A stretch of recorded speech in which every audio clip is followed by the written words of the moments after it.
Hello and welcome to this session on Thomas Hardy's poetry. This is the fourth session, I think, fourth session, and we are going to read some poetry by a very prolific 19th century British writer, Thomas Hardy.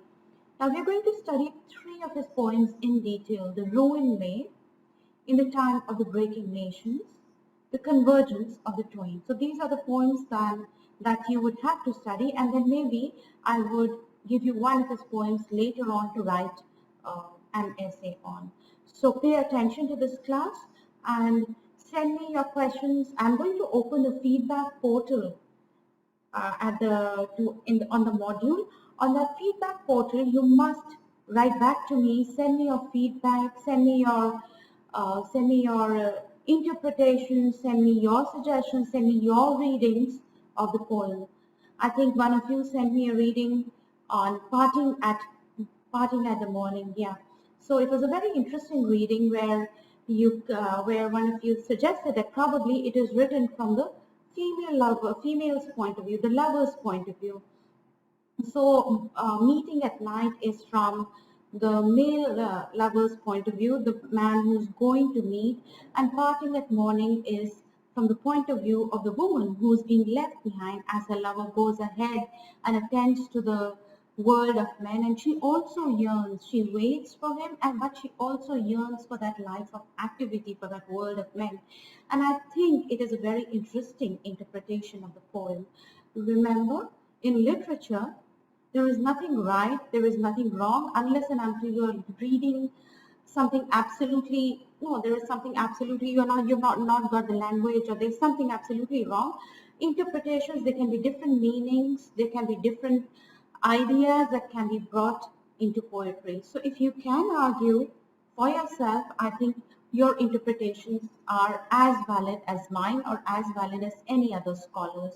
So think about these poems. Probably you come up with an interpretation that is much more interesting and valid than mine or any other teachers, writers, scholars. So don't shy away from that. Send me your feedback, send me your suggestions on the portal that I would open towards the end of this section on the module. So let's go ahead.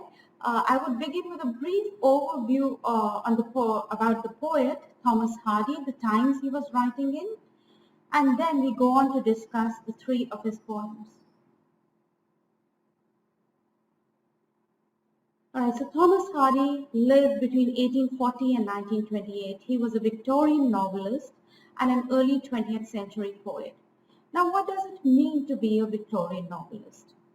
The Queen Victoria, after whom the period between 1837 to 1901 has been referred to as the Victorian Era, was a landmark period in the history of Great Britain. This period brought much needed prosperity to the country. Hence, this period is also called the Golden Age of British history. England became one of the most powerful and the richest country by ruling a quarter of the world's population and thereby having the largest empire. So the British Empire that had begun spreading towards the late 18th century was now established over almost a quarter of the world. It was consolidated. They had consolidated the empire, and now it was one of the richest countries in the world. Also, the demand for goods like food, clothes, housing increased substantially as a consequence of the rise of population. The population more than doubled during these years. And one of the major reasons of this population growth was the improved standard of living, right? So if there is prosperity, then there is also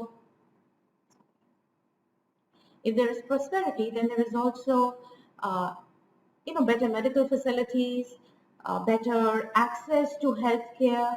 So all these lowering of mortality rate, increased fertility rate. So all these together contributed to the growth of the population. Now, another characteristic of the Victorian era was the industrialization of Britain. There were a number of factories sprawled over. There was a vast improvement in living as well as working conditions. There were new towns coming up. Railways had replaced the horse-drawn carriages as a mode of transport. But all was not well. There were some real big social and economic problems like poverty, right? Poverty increased substantially since population increased with much, which made a large number of skilled and unskilled people keeping their wages to the bare minimum. So there were lots of people who were working at bare minimum or even lower than wages that were bare minimum or even lower than that. Housing became difficult because there was overcrowding. There was, migration from rural England to urban England. So there was overcrowding. There was slums. There was squatters, urban squatters. There is also an alarming rise in the rate of child labor, especially in mines, factories.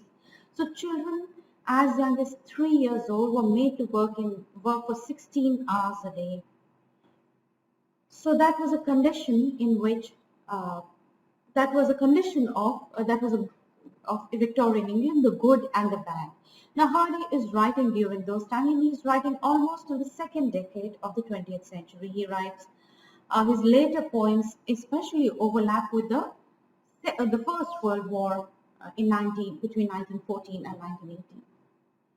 Now Hardy published nearly 14 novels, sorry.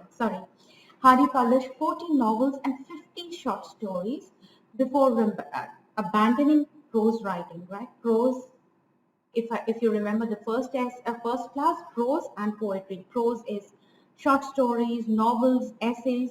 So in the initial phase of his career, in the initial phase of being a writer, he concentrated on short stories and novels. He wrote 14 novels, and these are some of the very famous novels.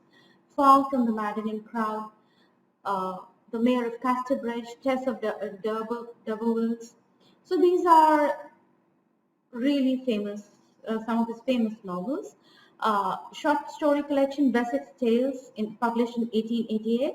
So he wrote in the early phase of his career was mostly dedicated to prose writing.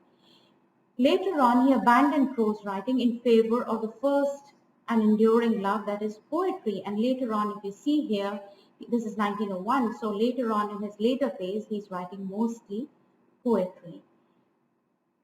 His novels and his work is highly controversial. It deals with subjects like love, marriage, separation, hypocrisy of Victorian attitudes, especially towards women. And sometimes they are uncompromising. The books are uncompromising. They're at times deeply pessimistic. So these are some of his. This is one of the predominant themes. The other one is class consciousness, right? The divide between classes, the rhythm and life in suburban or rural England. So these are some of the common themes, and he influenced poets like W.H. Auden, Philip Larkin, right? So yeah, that is an overview of his work. Oh, yeah, so as I mentioned, he was writing about social constraints of Victorian society. What are the social constraints? The constraints that the society binds people in, like relationships, conventions of love, marriage, how one should behave as a good woman, how one should behave as a good man, religion, education, systems of value systems, which limit people's lives and cause great unhappiness. So these are the main themes of his work. He is also writing poetry about um, the division between classes. In fact, the ruined Maid that we were going to read just now, we see overlap between the social constraints and the class divide. The poem explores the meaning of what does it mean for a woman to be ruined, right? What does it imply about the status of a girl if she is ruined? So we will read that. And of course, the other one is fate and chance. This is a very important theme in Thomas Hardy's novels. His characters often encounter crossroads, right? They encounter two choices and they have to make one choice. But that choice becomes like a point where from after which the destiny takes. All right, so let's begin with this poem, The Ruined Maid by Thomas Hardy. Let's start with the poem. Now, today I'm just going to enter the poem straight away, and later on, we can have a discussion on the poem. We can discuss the meter, the diction, and all those things later on. Today, let's start with the poem itself. Let's start with the content, and then we go to the form. So, here is the poem, Ruined Maid, written towards the end of the 19th century. Right? So let's start with the poem. Amelia, my dear, this does everything crown. Who could have supposed I should meet you in town, and wear such fair garments, such prosperity? Oh, didn't you know I'd been ruined, said she. You left us in tatters without shoes or socks, tired of digging potatoes and spudding up dogs. And now you've gay bracelets and bright feathers three. Yes, that's how we dress when we are ruined, said she. So the poem depicts a country girl. It's a conversation between two women.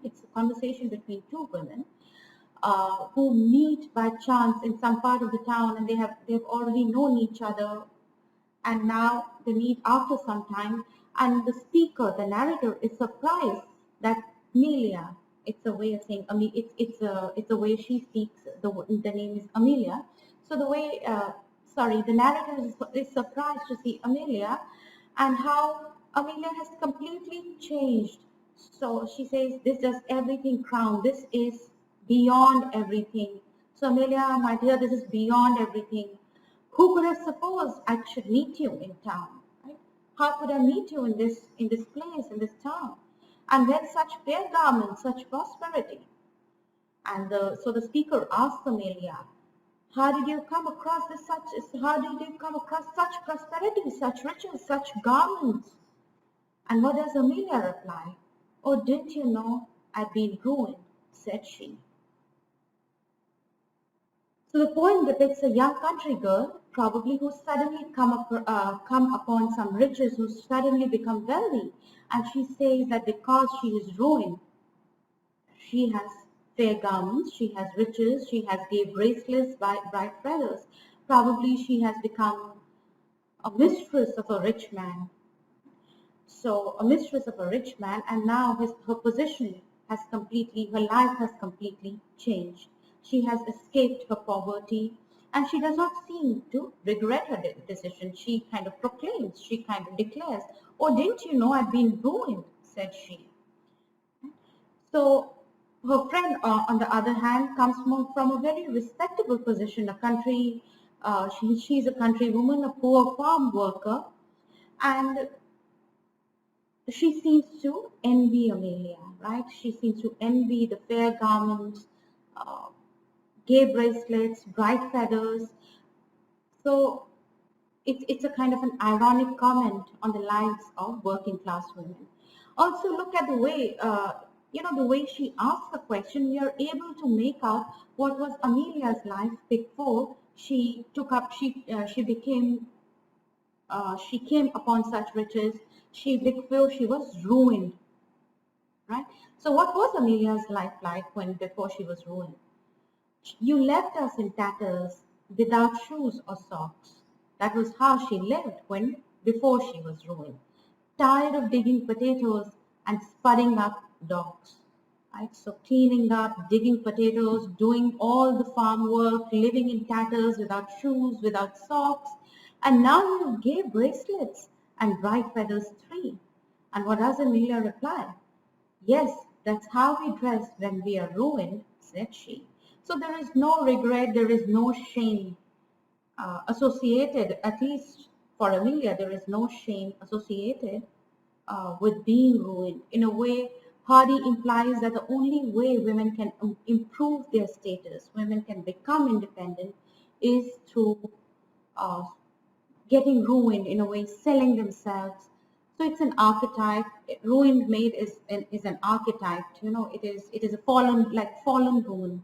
It relates to important social realities of the Victorian era, and to an extent, and in many parts of the world, even today, the fallen woman is a woman who is discarded by society, who has no place in the society. But here, because Amelia has prostituted herself, therefore she must be ruined. Women must not envy her lifestyle. She is ruined, she's fallen, she's a misfit, she has no place in respectable society. But here the unnamed speaker is envious because Amelia is no longer living through the life of hardship. So the poem, of course, as you can see, it is a dialogue. The first three lines come from the speaker. They ask the question, right? They ask the question. They also tell us about Amelia's life earlier, and then you have the last line gives us Amelia's response in the present.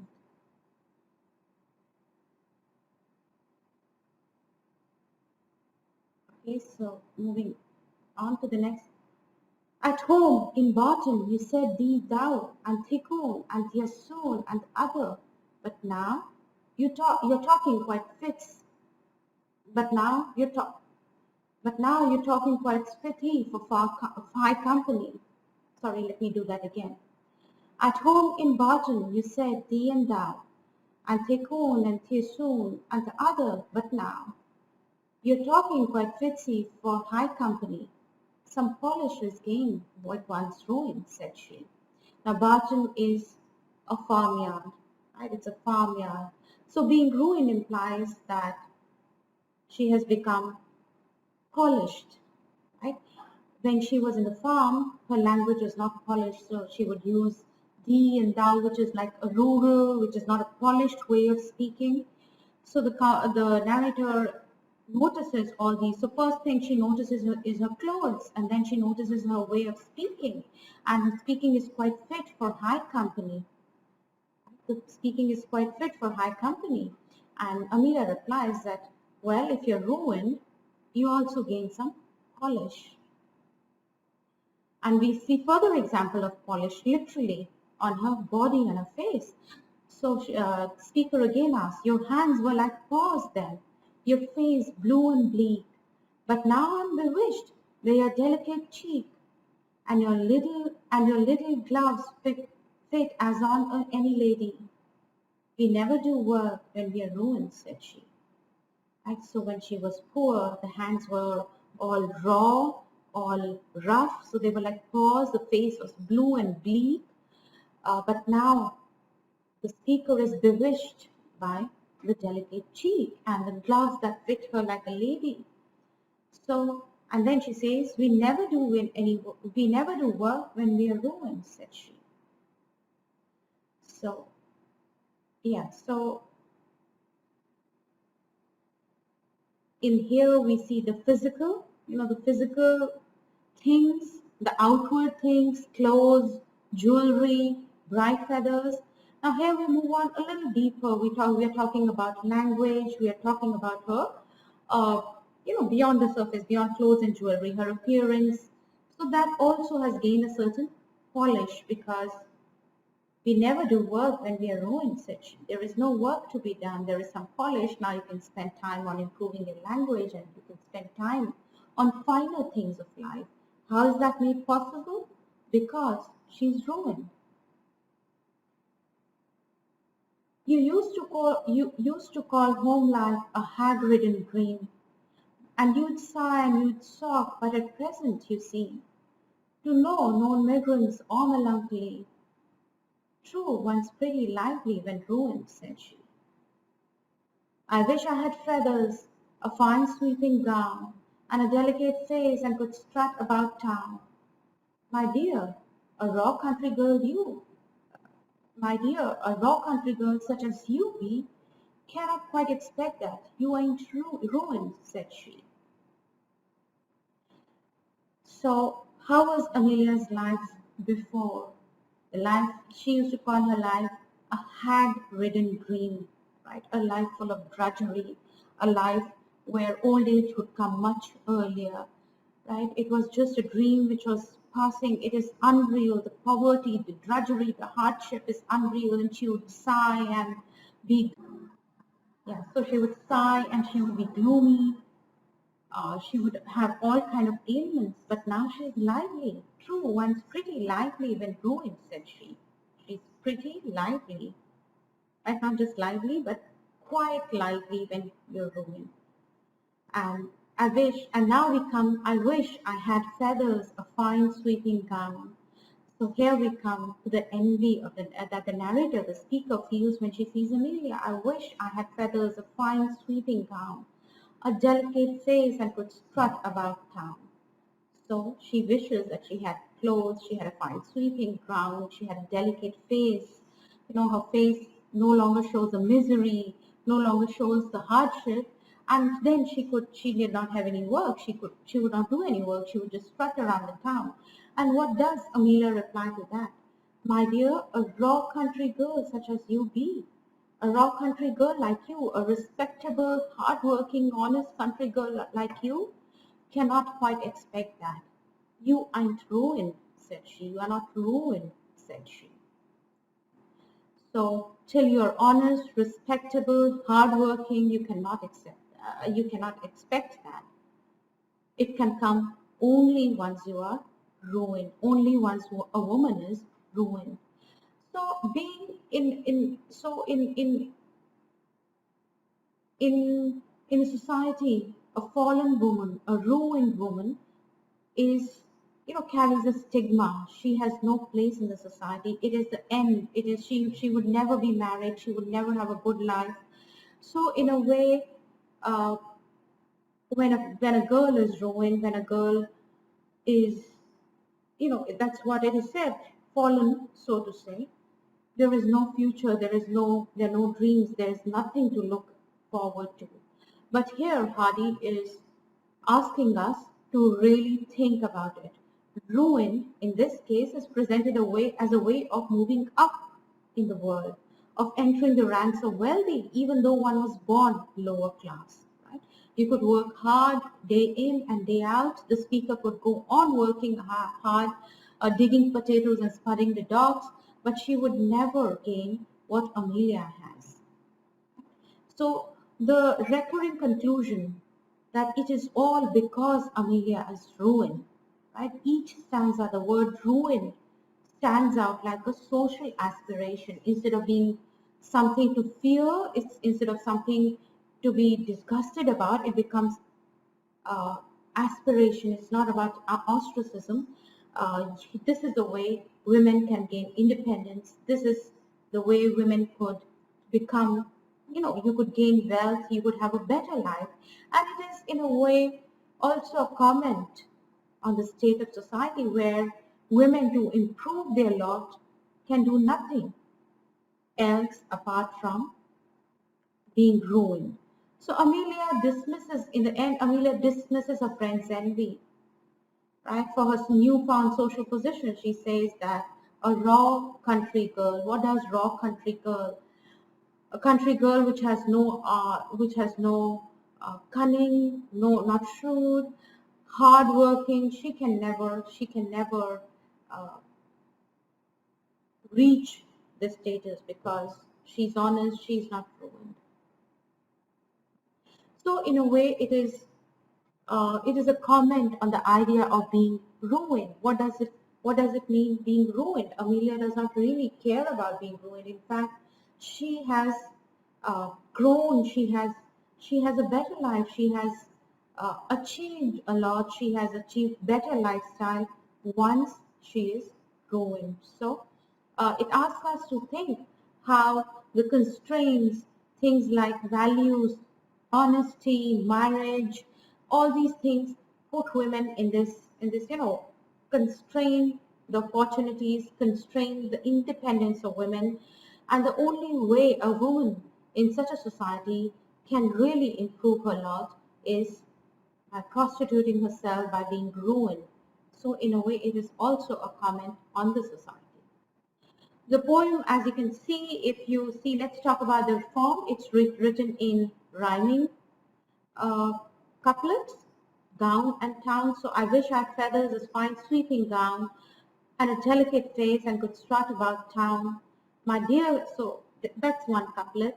My dear, a raw country girl such as you be, that's another sound, cannot quite expect that you ain't ruined, said she. So it's written in rhyming couplets A, and if you can see dream, stain, melancholy, said she. In every case, it is the same rhyme pattern. It is A. If you work out carefully, at home, in the bottom, you said thee and thou. It is mostly in an anapest. Remember anapest? Two unstressed syllable followed by a stressed syllable. But often it begins with an iambic meter. At home. But then here, so at home, this is the stressed, sorry.